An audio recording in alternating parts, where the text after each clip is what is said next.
Le soldat resta figé, le souffle coupé, lorsqu'il vit sa fille déposer discrètement une assiette devant une porte verrouillée. Il s'attendait à des retrouvailles. Mais derrière cette porte se trouvait une vérité si tordue, si terrifiante, qu'elle menaçait de détruire l'image même de sécurité que la maison était censée véhiculer. « Maman ?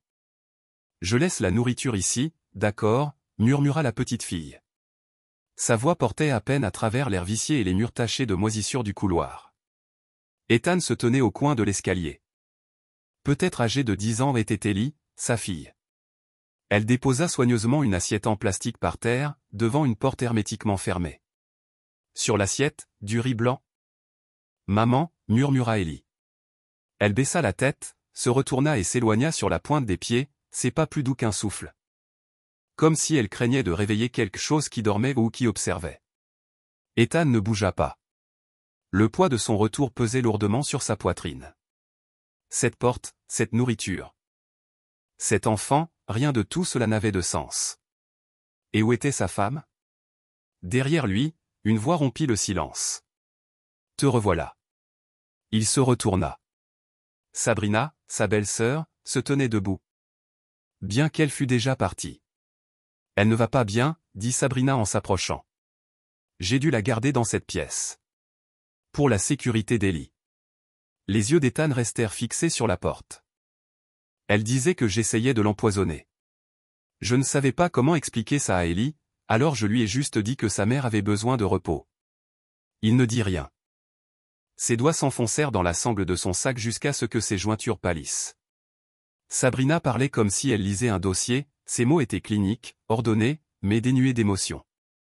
Ethan remonta le couloir vers la porte. L'assiette fumait encore. Il se pencha et toucha le bord du plateau. Il était chaud. Sur le sol voisin. « J'ai verrouillé la porte » dit-elle doucement. J'avais peur qu'elle se fasse mal. Ethan se retourna, non pas avec fureur, non pas avec bruit. Mais avec un regard si lourd qu'il fit baisser les yeux et reculer Sabrina. « Je suis fatigué » dit-il. « J'aimerais me reposer. » Elle hocha la tête. « Dernière chambre à gauche. »« C'est prêt. » La pièce était petite, à peine assez grande pour un lit et une commode. Il s'en fichait. Il ferma la porte derrière lui, laissa tomber son sac et resta assis en silence. Il sortit son téléphone et relut un vieux courriel de Sabrina. « Elena ne va pas bien. Je m'inquiète pour elle et la petite Ellie. Elle reste chez moi pour le moment. Ne vous inquiétez pas. Pas besoin de s'inquiéter. » Il serrait le téléphone, les doigts serrés au point de le briser. Sa femme, enfermée. Sa fille, silencieuse, entraînée, engourdie. Et une femme qui lui expliquait tout comme si elle nourrissait des animaux errants. Ce soir-là, au dîner, Ethan toucha à peine à sa nourriture. Sabrina la servit proprement. Disposant même les couverts. Mais Ellie ne sortit jamais. « Elle mange dans sa chambre » dit Sabrina. « Elle y est habituée. » Ethan ne protesta pas. Il hocha la tête. Après le repas. Pendant que Sabrina faisait la vaisselle, Ethan retourna dans le couloir. La porte était toujours fermée. Le plateau repas était toujours là. Il se pencha et le ramassa. Du riz froid. Un œuf dur. Il le posa sur une table d'appoint et s'assit sur une chaise en bois grinçante. Il n'a pas frappé. Il n'a pas parlé. Il a juste attendu. Plus tard, il borda Ellie. Elle serrait contre elle une peluche usée, la respiration douce. Il referma doucement la porte et sortit dans le couloir. La lumière jaune projetait de fines lueurs chaudes sur le sol. Dans le salon, 2 tasses de thé attendaient. Sabrina les avait préparées. « Je ne savais pas si tu aimais encore la menthe » dit-elle sans croiser son regard. « C'est facile à boire. » Il s'assit lourdement sur le canapé. Son dos lui faisait mal. Mais son esprit refusait de se calmer. L'image de l'assiette ne le quittait pas. Elle était ancrée dans sa mémoire comme une épine trop profondément enfoncée pour être retirée. « Est-ce qu'elle laisse toujours la nourriture comme ça » a-t-il demandé. Sabrina jouait avec sa tasse. Ces derniers temps, oui. Elena n'aime pas qu'on la voie manger. Elle ne veut pas que quelqu'un entre. Elle est difficile à joindre. Ethan serra lentement son poing en un serrement douloureux. Il ne savait pas ce qui le blessait le plus, l'impuissance ou la peur d'être peut-être déjà trop tard. La voix de Sabrina baissa. Tu me reproches peut-être quelque chose. Mais je voulais les protéger. Quand elle est arrivée ici, elle a à peine parlé.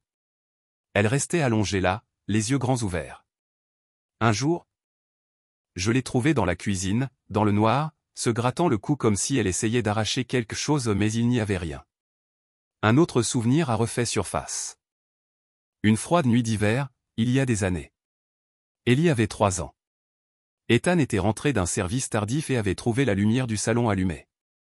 Elena avait disparu. Aucun mot. Aucune explication. Sa mère tenait Ellie dans ses bras, brûlante de fièvre. Quelques jours plus tard, quand Elena est revenue, il lui a demandé « Pourquoi es-tu partie ?» Elle répondit sans remords « Je ne pouvais pas vivre dans une maison silencieuse. Je me sentais invisible. J'avais besoin que quelqu'un me voie. » Comme si elle avait disparu à nouveau. Mais l'amour peut rendre aveugle.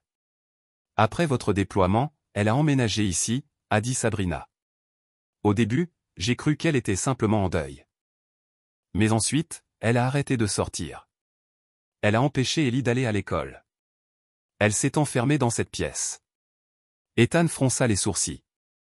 Ellie n'est pas à l'école? Non. Elle dit que le monde est toxique. Elle ne fait confiance à personne. Même pas à moi. L'air est devenu lourd. Le thé d'Ethan était resté intact.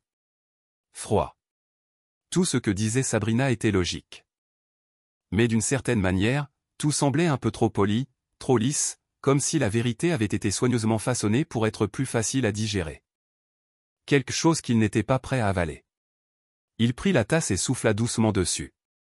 Tu m'as dit un jour qu'Elna était gravement déprimée, peut-être même plus que ça. J'ai essayé de l'emmener chez le médecin à plusieurs reprises, mais elle emmenait toujours Ellie avec elle. Puis, juste devant la porte de la clinique, elle faisait demi-tour et partait. On aurait dit qu'elle était terrifiée à l'idée que quelqu'un découvre la vérité. Ethan fit un petit signe de tête, comme s'il enregistrait mentalement chaque mot, mais au fond de lui. Le doute planait toujours. Ellie a dit quelque chose, demanda-t-il, changeant ainsi de sujet de conversation. Sabrina hésita. Elle aime sa mère, mais elle a aussi peur d'elle. Ethan s'arrêta dans le couloir, les yeux fixés sur la porte fermée au fond, celle qui cachait Elna au monde. Puis il se tourna vers Sabrina. Laissez-moi d'abord observer. Sabrina hocha la tête. Je comprends. Un profond silence s'abattit sur la pièce. Seul le ventilateur de plafond ronronnait. Et la lampe projetait une douce lueur sur le soldat qui venait de rentrer. Il ne savait pas encore tout ce qu'Elna avait enduré. Son regard s'aiguisant alors qu'il se posait à nouveau sur la porte de la chambre d'Elna.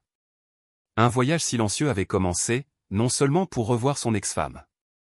Le soleil de fin d'après-midi filtrait faiblement à travers un rideau déchiré, baignant le sol d'une douce lumière orangée. Il regarda Ellie traverser le couloir, la posture menue, la tête basse. Elle ne frappa pas. Elle ne dit pas un mot. La porte au fond resta scellée. Ethan se leva et la suivit. Ellie s'était arrêtée un instant devant la porte.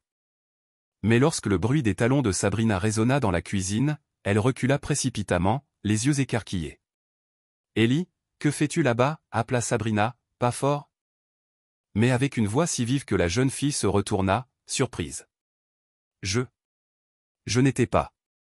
J'ai juste... » Sa voix s'éteignit.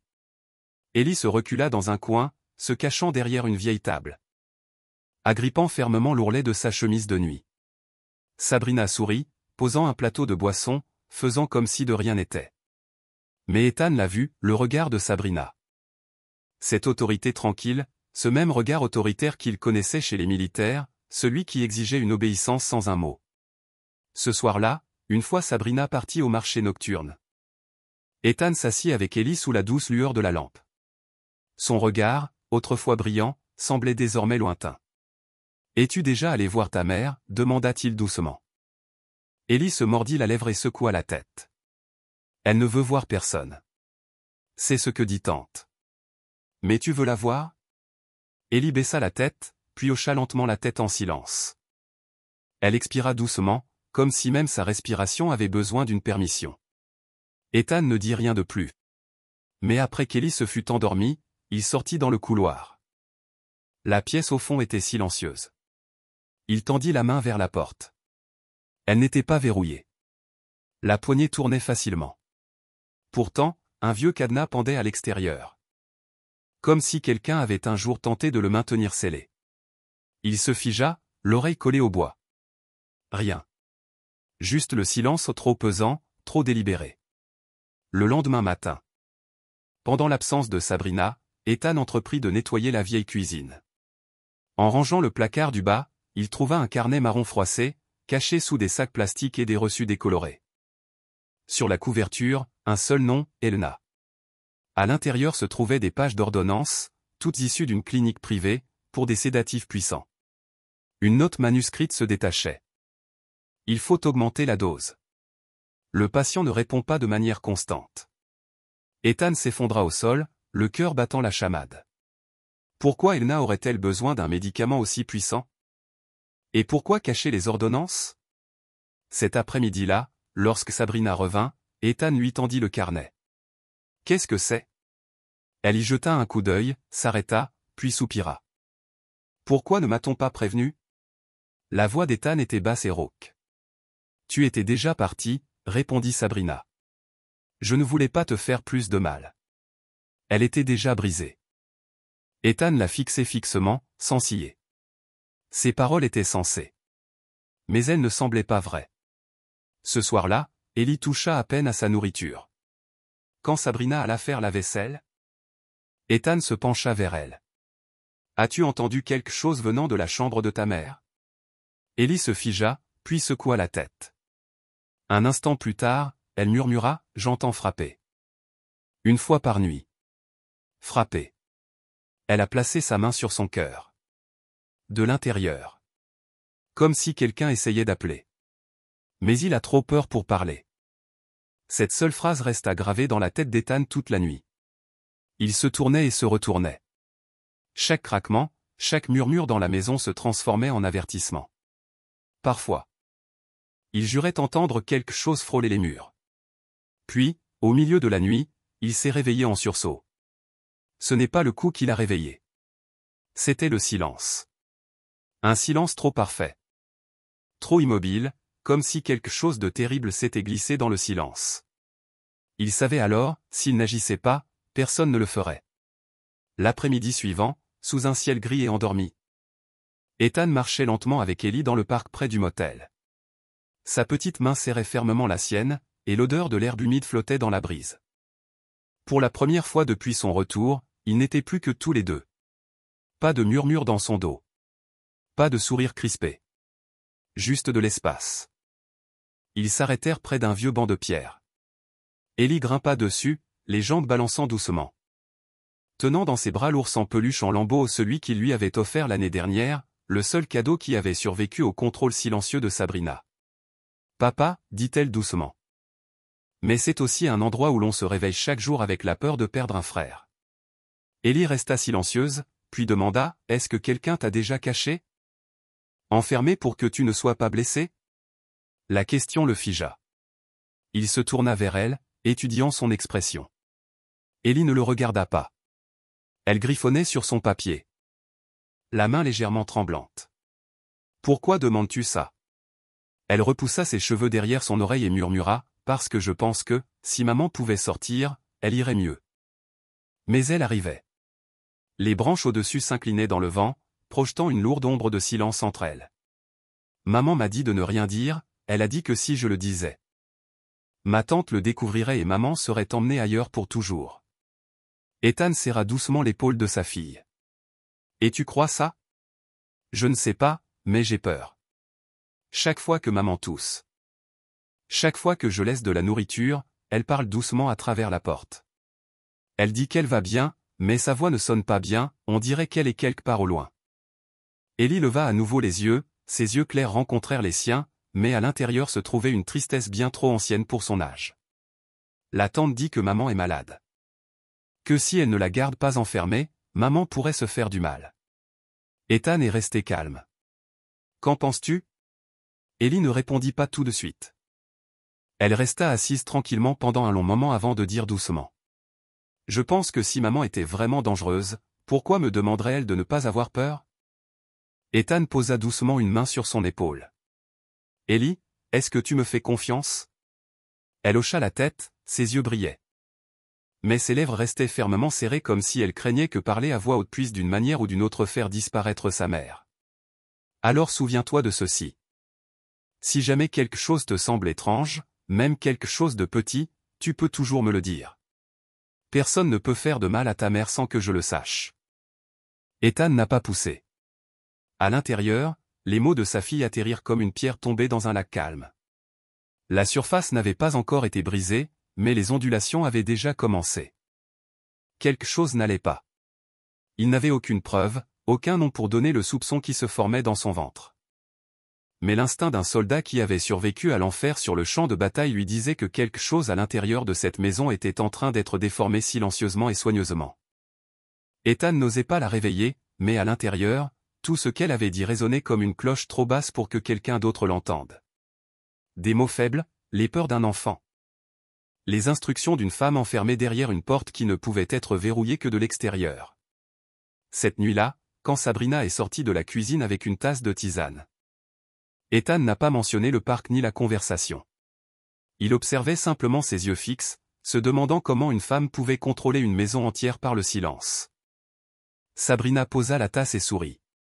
Ellie semblait plus heureuse aujourd'hui, merci de l'avoir emmenée dehors. Elle m'a demandé quelque chose. Sabrina pencha légèrement la tête.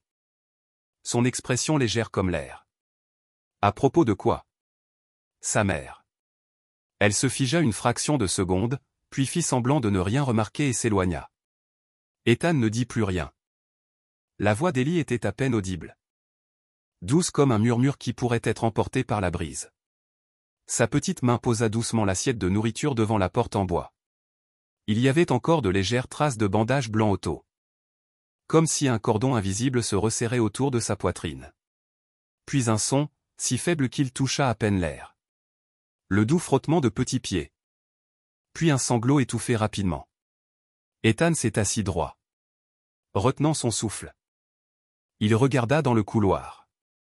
La maison était enveloppée d'une teinte bleuâtre tamisée projetée par le clair de lune qui s'infiltrait à travers les fenêtres. Dehors. Elle se tourna vers lui, les yeux écarquillés de peur. Papa, maman ne mange plus. Ces mots ont fait frissonner Ethan. Il s'accroupit et tint doucement sa fille par les épaules. Ellie. Qu'est-ce que tu viens de dire? La petite fille hésita, puis désigna doucement le bout du couloir, une porte qui était toujours restée fermée. Cette porte. Il avait supposé que c'était juste une salle de stockage. C'est ce que Sabrina lui avait dit. Mais maintenant, en regardant dans les yeux de sa fille, Ethan savait que quelque chose n'allait pas. Il s'avança lentement vers la porte. Se penchant, il pressa son oreille contre le cadre en bois pourri. Un sanglot doux, presque inaudible. Puis, le silence à nouveau. Mais Ethan connaissait ce son. Il l'avait entendu d'innombrables fois sur le champ de bataille, de la part de camarades blessés trop faibles pour crier. Alors qu'il ne leur restait plus que le souffle et que même respirer donnait l'impression de mourir. Sans réfléchir davantage, Ethan se précipita dans la pièce pour récupérer le porte-clés. Le son résonnait comme si quelque chose de profond venait d'être libéré. Il poussa doucement Ellie derrière lui. Les yeux rivés sur la poignée de porte. Sa main tremblante se tendit et la retourna. La porte s'est ouverte. Hélène. Elle était recroquevillée dans un coin de la pièce. Une vieille couverture enroulée autour de son corps squelettique fragile. Son visage était maculé de saleté, ses cheveux emmêlés collaient à son cuir chevelu. Ses yeux étaient grands ouverts, vides. Vacants comme quelqu'un qui était mort et revenu. Elle ne l'a pas reconnu au début. Lorsque la lumière s'est allumée, elle a tressailli, se recroquevillant comme un animal blessé. Hélène. Elle tremblait violemment, ses lèvres bougeaient, mais aucun son ne sortait. Une seconde plus tard. Comme si elle réalisait soudainement que la personne debout devant elle n'était pas un monstre mais Ethan, elle fondit en larmes. Pas avec des sanglots. Si faibles qu'ils se dissolvaient presque dans l'air. Mais pour Ethan, chaque mot ressemblait à une lame lui transperçant la poitrine. Il tomba à genoux et prit sa femme dans ses bras. elle était légère. Si légère qu'il craignait qu'elle ne se brise simplement en étant tenue. Elena n'a pas résisté, elle s'est juste accrochée à sa manche, sa tête reposant sur son épaule. Tremblante comme une feuille prise dans une tempête. Quand Ethan sortit dans le couloir, Ellie l'attendait. Les yeux de la petite fille s'écarquillèrent à la vue de sa mère. C'est vraiment maman. Tous les trois restèrent figés dans un moment bouleversant et rempli de larmes. Mais la porte derrière eux n'était pas encore fermée. Un clic soudain a brisé le silence. Sabrina. Elle se tenait là, les cheveux tirés en une queue de cheval soignée, une chemise de nuit couleur crème. Vous avez enfermé ma femme dans cette même maison. Sabrina laissa échapper un rire forcé. Tu as mal compris, elle est malade. Le médecin a dit qu'elle avait des délires. Qu'elle était instable. Je l'ai gardée ici pour que l'enfant ne soit pas blessé. Ethan n'a rien dit. Mais Ellie, toujours debout à côté du lit de sa mère, cria. Ce n'est pas vrai. Tante a dit que si maman faisait du bruit, elle n'aurait pas le droit de manger. Tante a dit que maman était méchante. Sabrina se retourna brusquement, la voix brisée. Tu vois? Même l'enfant a été manipulé par elle. Ça suffit. C'était la première fois qu'Ethan parlait, d'une voix basse, froide et tranchante comme l'acier. Tu avais peur qu'Elena dise la vérité, peur qu'elle me parle. Tu n'as protégé personne. Tu l'as gardée enfermée par jalousie. Sabrina fondit en larmes. Mais ce n'étaient pas des larmes de remords. Tu la regardais toujours. Tu ne me voyais jamais, n'est-ce pas? J'étais là. Je m'occupais de ta fille. Je faisais le ménage, préparais les repas. Conduisais Ellie à l'école. Et elle ne faisait que faire la fête et laisser la petite avec ta mère. Ethan serra les poings. Je vous dois de la gratitude pour avoir pris soin de ma fille. Mais cela ne vous donne pas le droit d'emprisonner ma femme. Sabrina se pencha en arrière, haletant comme si elle allait exploser. Elle hurla. Pourquoi? Pourquoi ne me vois-tu pas? Je suis là depuis 5 ans, à t'attendre, à t'aider, et dès qu'elle apparaît, c'est comme si plus rien n'avait d'importance. Ellie s'avança et serra fermement la main de son père. Papa. Je ne veux plus rester avec tante. J'ai peur. À cet instant, Ethan se vit refléter dans les yeux de sa fille, la peur, la méfiance et la fureur encore trop vives pour être exprimées. Il serra Ellie contre lui, lui protégeant la tête. Sabrina, tu dois quitter cette maison. Sabrina recula, le regard creux. Ses épaules tremblaient tandis qu'elle laissait échapper un souffle saccadé. Puis, sans un mot, elle se retourna et s'éloigna. La porte claqua derrière elle. Dans le salon, une douce lumière chaude brillait. Elena était allongée sur le canapé, le regard perdu dans le vide. Ethan était assis à côté d'elle, lui tenant la main. La maison se tut, mais cette fois, c'était le silence nécessaire. Celui qui précède la tempête. Car Ethan n'était plus l'homme réservé qu'il était autrefois. Il savait désormais que la vérité devait éclater au grand jour, et que la femme à ses côtés méritait d'être protégée, quoi qu'il arrive. Je vais laisser la nourriture ici, d'accord maman. Les paroles d'Ellie de la veille résonnaient encore dans l'esprit d'Ethan, comme une blessure douce mais profonde. L'image d'Elena, assise, hébétée, dans cette pièce fermée à clé, émaciée. Étrangement silencieuse, l'avait empêché de fermer l'œil toute la nuit. À l'aube, avant que les premiers rayons de soleil ne filtrent à travers les vitres dépolies de l'hôpital. Ethan était déjà au chevet de sa femme. Ses yeux étaient fixés sur son visage pâle et ses lèvres gercées. Une perfusion s'écoulait lentement dans le bras fragile d'Elena. Elle était toujours inconsciente, mais sa respiration était devenue plus régulière. Dans le coin de la pièce, Ellie était allongée, recroquevillée sur une chaise en plastique. Se déplaçant de temps en temps dans un sommeil agité. Ethan prit la main froide de sa femme et se pencha, parlant à voix basse dans le silence. « Tu m'entends, Elena ? C'est moi, Ethan. » Puis fit un petit signe de tête. Elle ne présente aucune lésion interne.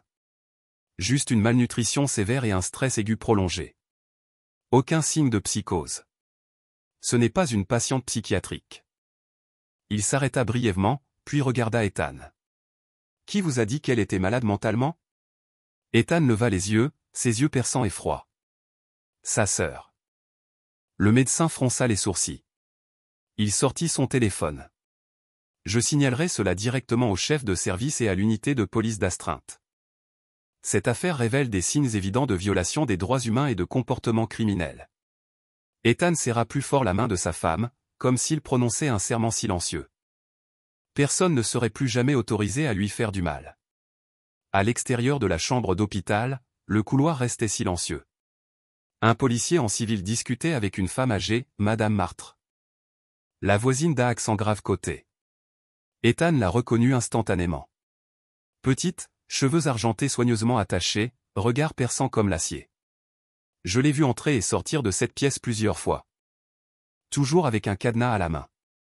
Un jour, j'ai plaisanté, « Qu'est-ce que tu caches, ma puce ?»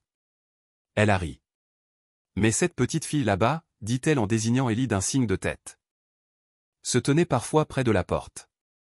Elle la fixait du regard avant de s'éloigner silencieusement, l'air si triste. C'est là que j'ai commencé à me dire que quelque chose clochait. L'officier hocha la tête, prenant des notes avec soin. Ethan s'approcha. « S'il vous plaît, madame, racontez-leur tout ce que vous avez vu. Tout ce que vous avez entendu. » Madame Martre se tourna doucement vers lui et dit. « Je ne savais pas que la situation était si terrible. Mais si je peux aider cette petite fille et ta femme, je te dirai tout. » À ce moment-là, une voix féminine familière a appelé derrière moi. « Ethan. » Il s'est retourné. Amelia Reyes, une vieille amie de l'académie militaire, aujourd'hui avocate de la défense, se tenait là. Son pas était toujours vif, son regard toujours aussi perçant. Mais ce jour-là, son visage était tendu.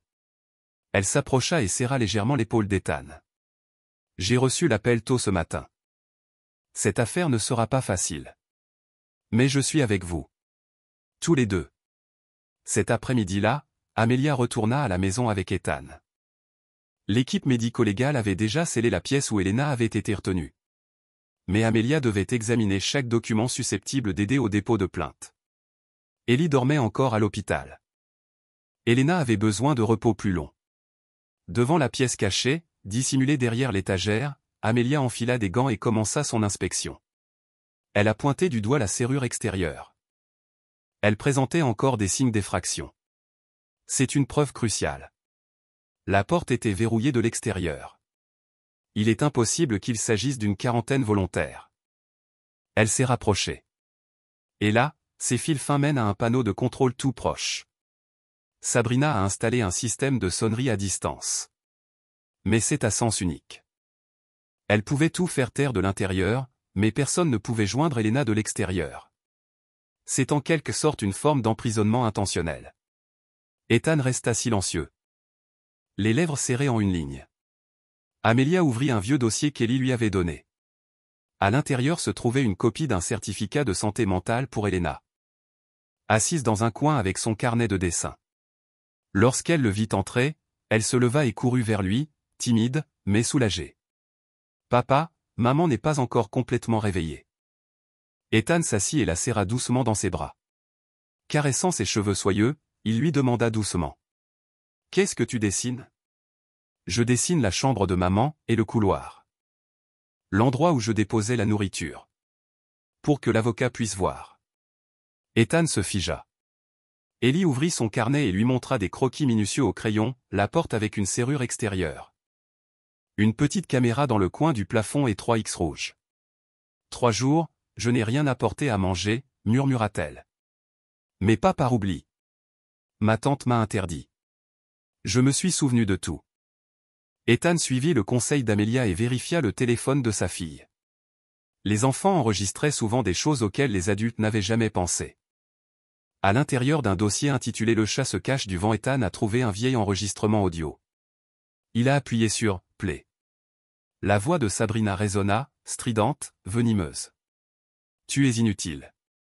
Pourquoi ne meurs-tu pas tout de suite ? Sans Ellie, je t'aurais déjà enfermé dans un véritable asile. » Puis un bruit de fracas retentit.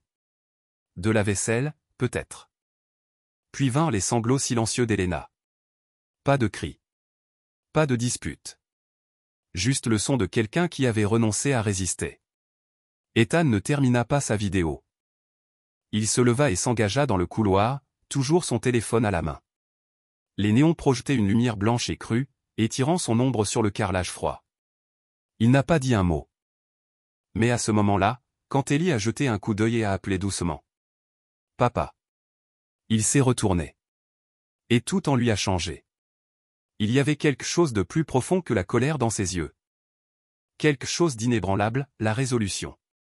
Le lendemain matin, Ethan remit toutes les preuves à l'inspecteur Carlos, les faux documents, le schéma dessiné à la main par Ellie.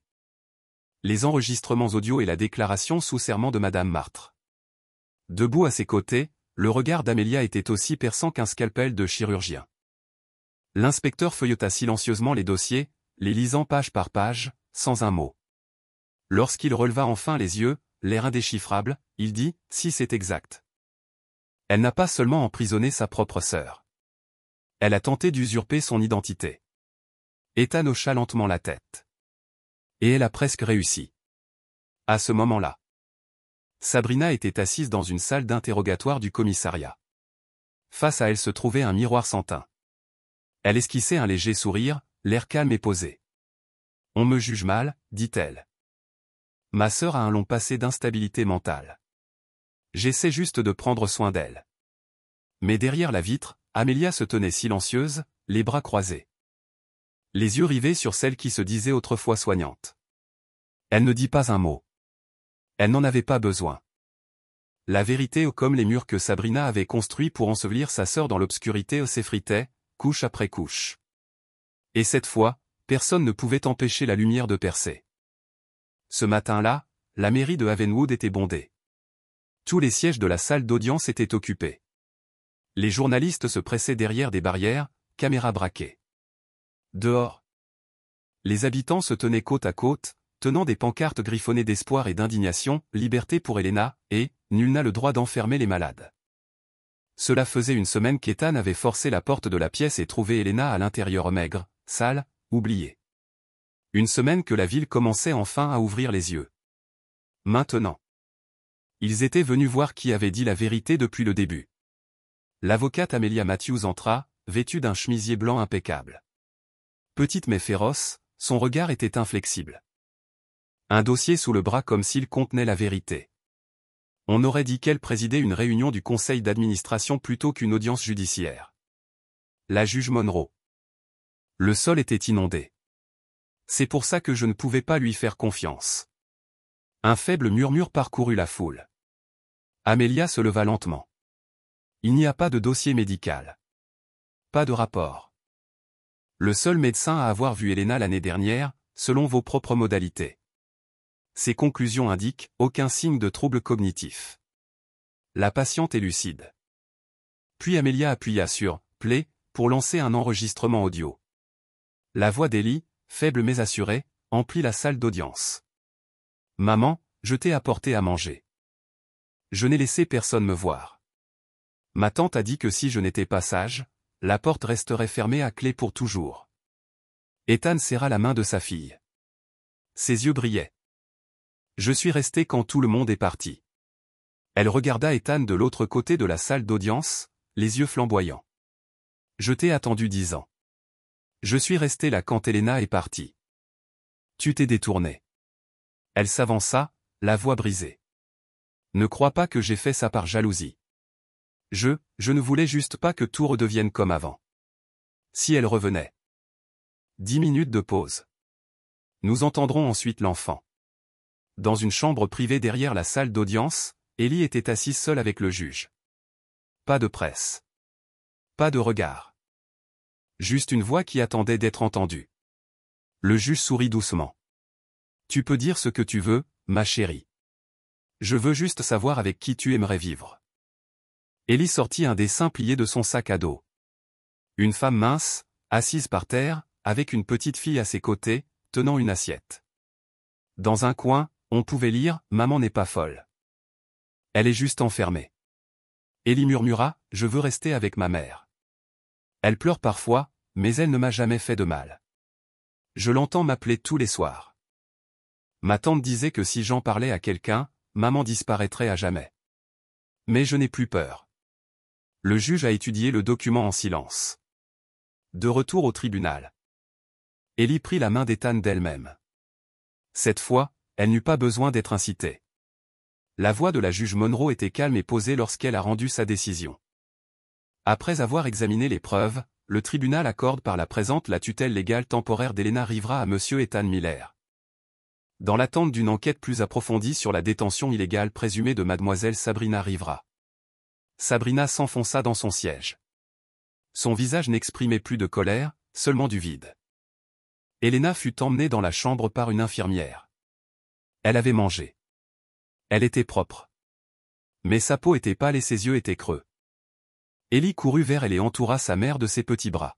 « Maman. » Et pour la première fois, les yeux d'Elena se remplirent de larmes. Ethan s'avança, puis tomba à genoux devant eux deux. Le front pressé contre le sol, non pas de honte, mais de repentir. Sabrina fut discrètement escortée. Pas de menottes. Pas d'applaudissements. Que du silence. Mais pour la première fois. Ellie tenait les mains de ses deux parents et les serrait fort. Dehors, le froid n'était pas encore arrivé. Mais quelque chose de gelé depuis longtemps à l'intérieur de cette maison avait finalement commencé à dégeler. Par une matinée d'automne calme. La vieille camionnette d'Ethan grondait doucement le long du chemin de terre menant au centre de traitement de Haven Hills. Sur le siège passager se trouvait un dessin plastifié. Aux couleurs vives et aux traits nets, soigneusement conservés. Une petite fille se tenait à côté de sa mère, toutes deux mains dans la main sous un soleil doré. Aucune porte verrouillée. Le silence de minuit, le grincement d'une chaise inoccupée et la douleur incessante d'un cœur qui n'avait pas osé aimer pleinement depuis ce qui lui semblait une éternité. Elena était là. Ethan lui rendait visite une fois par semaine, mais chaque visite lui semblait plus difficile que la précédente. Il se garait sur le parking et restait assis 5-10 minutes, s'efforçant de bouger. Cette semaine, le docteur Grace Moreno avait demandé à Ethan de venir sans Ellie. Elle a besoin de comprendre que l'amour ne vient pas seulement d'un enfant qui pardonne, a déclaré le médecin.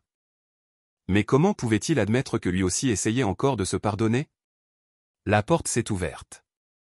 La salle de thérapie était petite et silencieuse. Un canapé en tissu sombre. Quelques plantes vertes en pot. Elena était assise près de la fenêtre. Ses cheveux avaient légèrement poussé, mais leurs pointes semblaient encore décolorées et cassantes. Elle se retourna lentement. Leurs regards se croisèrent. Pas de sourire. Pas de larmes. Juste un regard vide, comme quelqu'un qui avait traversé tant de tempêtes qu'elle en avait oublié la sensation du soleil. Comme si elle craignait qu'un simple clignement des yeux ne la fasse disparaître. Pas de porte verrouillée, murmura-t-elle. Ethan ne dit rien. Quelques secondes passèrent. Puis, d'une voix douce et rauque, Elena reprit la parole. Savais-tu que la première fois que j'ai laissé Ellie seule à la maison, c'était à cause de cette robe rouge? Ethan inclina légèrement la tête. Ellie avait une légère fièvre, rien de grave. J'ai préparé du porridge, posé ses médicaments près de son oreiller et je suis parti. Sa voix se brisa, comme si un dernier fil s'était rompu. Juste pour entendre quelqu'un me dire que j'étais belle. Ethan ne la jugeait pas. Mais chaque mot le transperçait comme du verre. Après ça, c'est devenu plus facile. J'ai arrêté d'hésiter. Non seulement parce que je l'ai laissé affamé ou que je l'ai obligé à dormir dans une chambre fermée à clé, mais aussi parce que j'ai un jour placé l'amour factice au-dessus de ma propre fille. Elle serra plus fort le dessin. Le papier se froissa sous sa main. Mais maintenant, je veux réapprendre à aimer. De la bonne manière. Aimer comme une mère. Pas comme une petite fille qui mendie des miettes. Ethan hocha lentement la tête. Je te crois, Elena. Mais plus que ça, je suis là parce que je t'ai choisi. 2 jours plus tard. Dans la nouvelle maison d'Ethan nichée près des bois, Ellie était assise à son bureau et travaillait sur un essai scolaire. Le sujet, décrivez quelqu'un qui a changé votre façon de voir le monde. Ethan ne jeta pas un coup d'œil. Il l'observa simplement à distance, la vit pencher la tête, mordiller son stylo, griffonner, effacer, puis réécrire. Quand elle eut fini, elle s'approcha et le lui tendit. « Papa, veux-tu le lire ?» Il a déplié le papier. « Avant, je me croyais invisible. Parce que maman ne me voyait pas, papa n'était pas là. Et tout était calme. Mais papa est revenu. Et j'ai réalisé que maman n'était jamais vraiment partie. Ils étaient juste perdus. Et maintenant, ils essaient tous les deux de me retrouver. Je ne suis plus invisible. Ethan la prit dans ses bras et la serra contre lui. Ce matin-là, il avait signé les papiers de démobilisation militaire. Une part de lui porterait toujours le code du soldat. Mais pour la première fois, il savait exactement où l'on avait le plus besoin de lui, ici, dans cette cabane en bois, aux côtés de sa fille. Et dans ce coin tranquille du cœur d'Elena qui s'ouvrait lentement, attendant d'être comblé. Une semaine plus tard, de retour dans sa salle de thérapie. Elle attendait juste que j'entre. Le docteur Grace Moreno sourit chaleureusement. Parfois, l'amour ne disparaît pas. Il attend simplement qu'on ait le courage de le retrouver. Elena resserra sa prise sur la serviette sur ses genoux. Elle n'osait pas rêver trop loin. Mais pour la première fois, ce rêve ne lui semblait pas inaccessible. Un après-midi. Alors que la lumière du soleil se répandait doucement à travers les arbres, Ellie traversa la cour en courant vers Ethan. « Maman m'a envoyé un message. Elle veut peindre avec moi aujourd'hui. » Les rires montaient lentement. Ni bruyants, ni frénétiques. Mais réguliers, suffisamment pour laisser penser que la tempête n'était pas venue les briser. Il était venu ouvrir la voie à quelque chose de nouveau. Et moi, malgré tous mes efforts, je n'étais qu'une ombre, murmura-t-elle d'une voix tremblante. Elle ne pouvait plus se retenir. Dit-il doucement. Tu voulais juste battre Elena. Même Ellie, tu l'as gardée près de toi uniquement pour prouver quelque chose. Je sais. Une larme coula sur le dos de sa main. Depuis toutes ces années qu'il la connaissait, c'était la première fois qu'il voyait Sabrina pleurer non pas de douleur, mais d'un vide profond, incapable de supporter le poids de ses larmes. Ethan se leva. Le tribunal décidera du reste. Quant à nous, nous allons continuer à vivre, vraiment vivre. Il est sorti sans se retourner. Cet après-midi-là, au centre de réadaptation. Ethan a remis à Elena un document de l'avocat, une demande de réduction de peine qui avait été approuvée. Sabrina serait jugée pour une accusation plus légère si elle acceptait de poursuivre son traitement psychologique obligatoire. Elena prit le papier. Sa main tremblait, mais elle ne souriait pas. Elle ne pleurait pas. Elle murmura simplement, « Nous sommes vraiment sortis de là, maintenant. » Ethan ne répondit pas. Il lui serra doucement l'épaule. Au loin, Ellie criait, « Maman, papa. Regardez. J'ai fini notre maison. » Sur le papier, un dessin représentait 3 personnes, debout côte à côte sous un soleil levant. En bas, d'une écriture maladroite, on pouvait lire une phrase. Les éparpillant sur les bardeaux bruns et usés d'une petite maison en bois. Sur le porche, un treillis de rosiers s'épanouissait de fleurs précoces, fragiles, hésitantes, mais persistantes. Comme une femme autrefois brisée qui apprend maintenant à marcher à nouveau dans l'abri silencieux de l'amour. Elena était assise près de la fenêtre, un journal ouvert sur ses genoux. Le stylo dans sa main était immobile. Sur la page, une dernière ligne venait d'être écrite.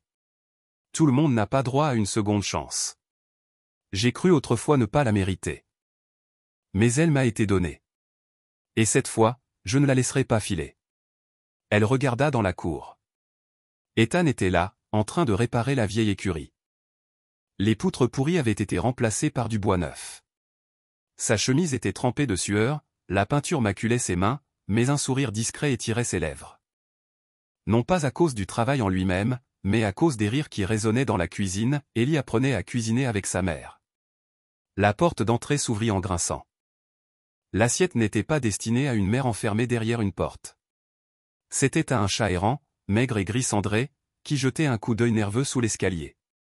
Le chat hésita. Puis s'avança lentement. Elena resta immobile, le souffle coupé. Un geste si insignifiant. Et pourtant, pour elle, c'était comme une cloche sonnant doucement dans l'air. Faisant écho à un souvenir d'il y a 3 mois. Le même plat. La même offrande soignée. Mais maintenant, plus de peur. Plus de dissimulation. Juste une confiance silencieuse. Elle s'avança, s'agenouilla à côté d'Ellie et enroula ses bras autour de sa fille. Ellie appuya doucement sa tête contre la poitrine de sa mère. « Il n'a personne, murmura-t-elle. Je pensais que je pourrais peut-être être la première à qui il apprendrait à faire confiance. » Elena la serra plus fort. À l'intérieur de la maison. Ethan s'essuya les mains et s'assit dans le vieux fauteuil près de la cheminée. Le journal du matin, inachevé, était posé sur la table. Il ne le reprit pas.